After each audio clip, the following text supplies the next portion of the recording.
writing. We've been working really hard on our narrative writing. Sorry, I was looking for a place to put this book. If anybody wants to read this book during read time, you can. All right, so we have been working on our narrative writing, and we're in the second bend of our writing. I was really impressed with you yesterday as writers. I know some of you feel that you already have a story. But as we go through the learning process, you're learning that writers don't just write a story and are done. Writers go back and revise their stories to make it better. And so yesterday we talked about what was your story really about. And you needed to go back and read your story and think about whether or not your story was telling the story you wanted to tell.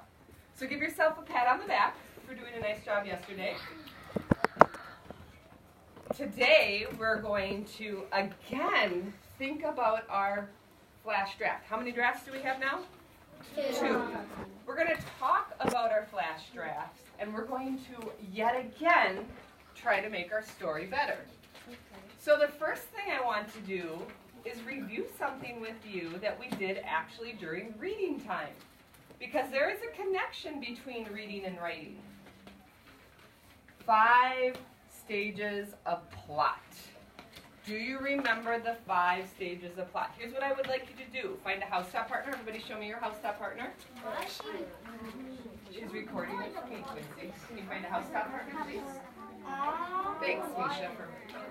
I want to see your housetop partner, please. Who needs a partner? I should be able to see a housetop. Gustavo, could you come over here and be Jaquan's partner, please?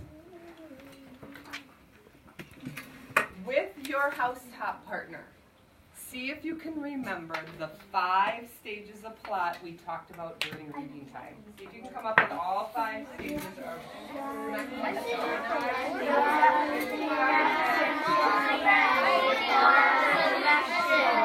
like to do the action.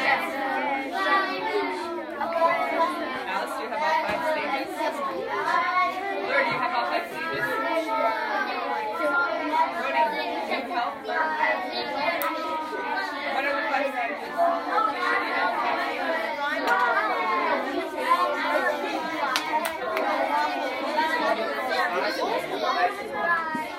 Show 5. Oh, I like that Amita is showing 5. When I said show 5, her voice went off and her hand went up and her eyes are on me. I watched 5th graders do the actions that Miss RP taught you for the stages of plot. Let's do it together, okay? What's the first one? Exposition. What comes next? Rising action. Climax. Falling action. Resolution. Perfect. You guys are experts on the plot of a story. Yes, Jaquan? Cool. Some of us come up and do it. Oh no, right now we're not going to, but thank you for asking instead of just doing it. Now that you remember the 5 stages of plot, we are going to talk about whether or not we have a plot to our narrative writing. Do you have an exposition? Do you have a rising action, a climax, a falling action, and a resolution? I want you to think. On a scale of 1 to 4, think back to your story. Do you think you have all of those parts in your story? If you want to go back to your story and reread it, that's a good thing.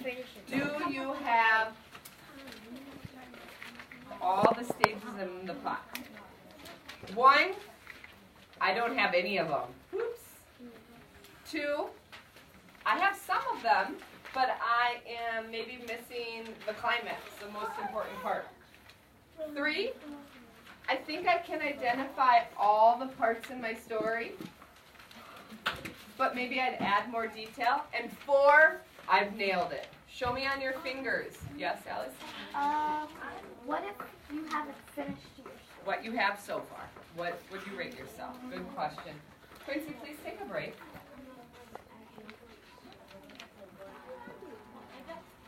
leave the bracelet on the table. If you'd like that bracelet, you can take it home with you today. Otherwise, if it's still at school, I will have it tomorrow. 1, I have none of them. 2, I have some of them, but I'm missing the important one, maybe like the climax. 3, I have them, but I could add more detail to make it more interesting for the reader. Or 4, I have all of them, I nailed it. Has anybody seen that TV show, Nailed It? Yeah.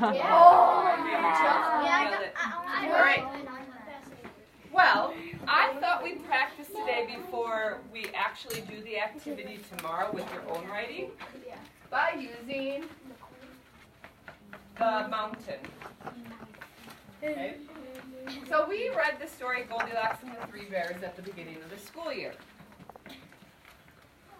Turn to your neighbor.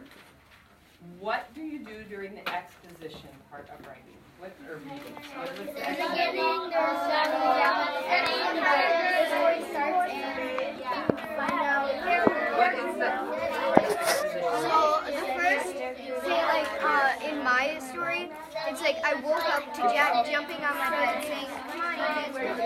That would be the exposition Who are part. you But talking to? beginning, and I was like, "Why did you say so?" The girls are And then the family room is on 5 years.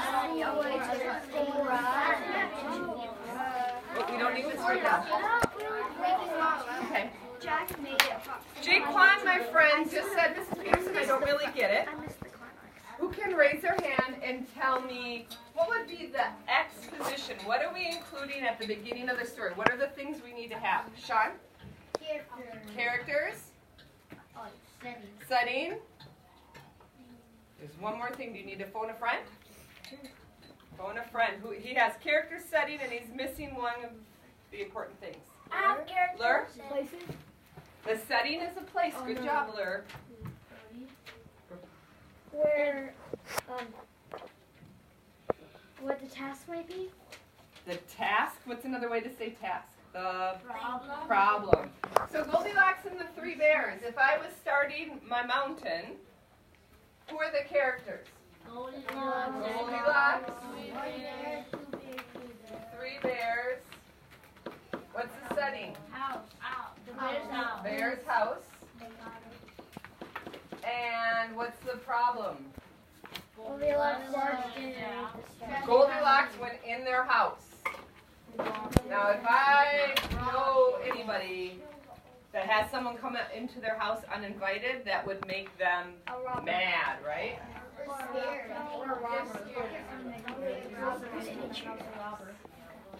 All right.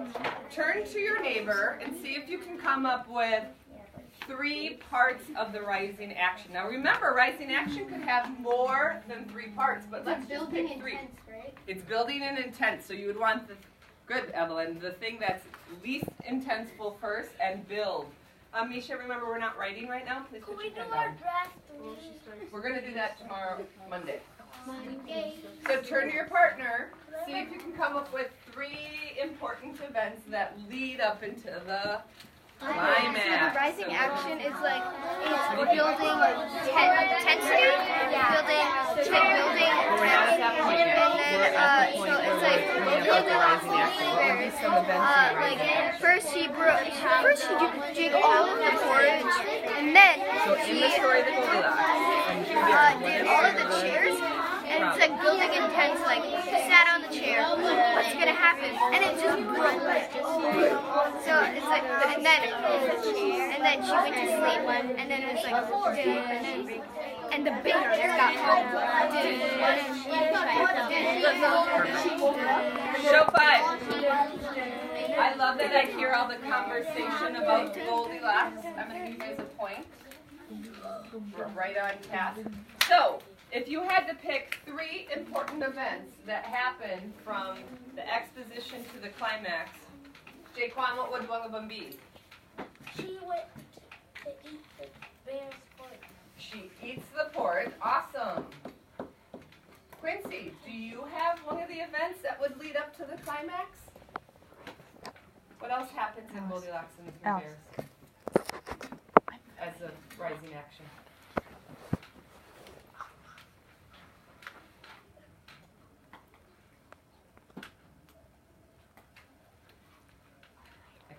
brain thinking? Would you like to phone a friend? Or do you have it in your head?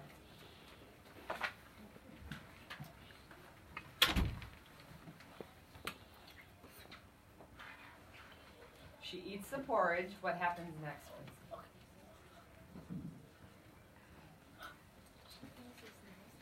She did think that the cold and the hot was nasty, but then what did she do to the baby bear's bowl? Right. So then she ate all the porridge. Then what happened next? You're getting there. You're remembering the story. She went in the bedrooms. Oh, that's the last thing, but we can put it up here. What did she do in the bedrooms? What did she do in the bedrooms? She slept in the bed. Good. It doesn't have to be in order. He remembered a detail that was leading up. What is, Misha, another one? Good job, Quincy. She sat in chairs. Sat in a chair. So these are all rising actions. Thumb up if you agree, thumbs down if you disagree. Perfect. Okay, whisper to your neighbor now. What do you think the climax of the story is? What do you think the climax is? And what does it look like if you're talking to your body? What do you think the climax is of the story? So she was sleeping. You think when they came home from their walk is the big climax? Or what part of the So she heard where are everybody? And then the papa bear and the mama bear and the little bear. The little bear. Show 5. Thank you, Brody. Thank you, Jaden. What do you think is the climax of the story? Daniel?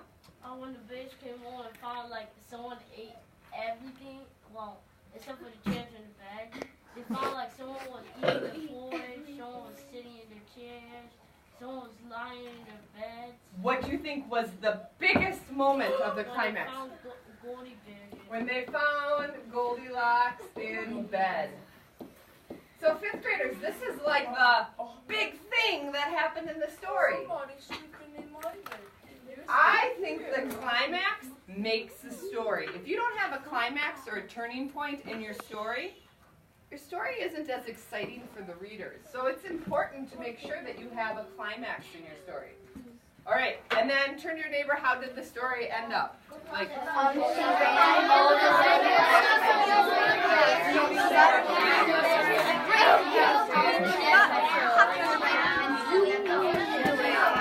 Show 5. Amita, what was the falling action?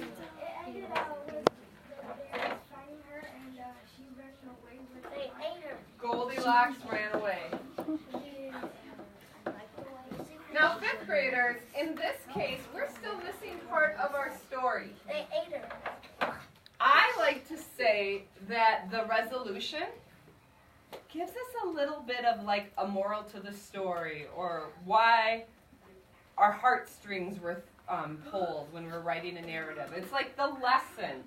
If I was going to have an exposition for Goldilocks and the 3 Bears that kind of is a theme or a lesson they learned, what do you think that might be? How could I wrap up my story? Turn to your neighbor. What do you think the lesson of the story is? You mean the resolution? Well, yes, but in the resolution, in this case, there's a lesson that you learn. When you're writing a narrative piece, you're going to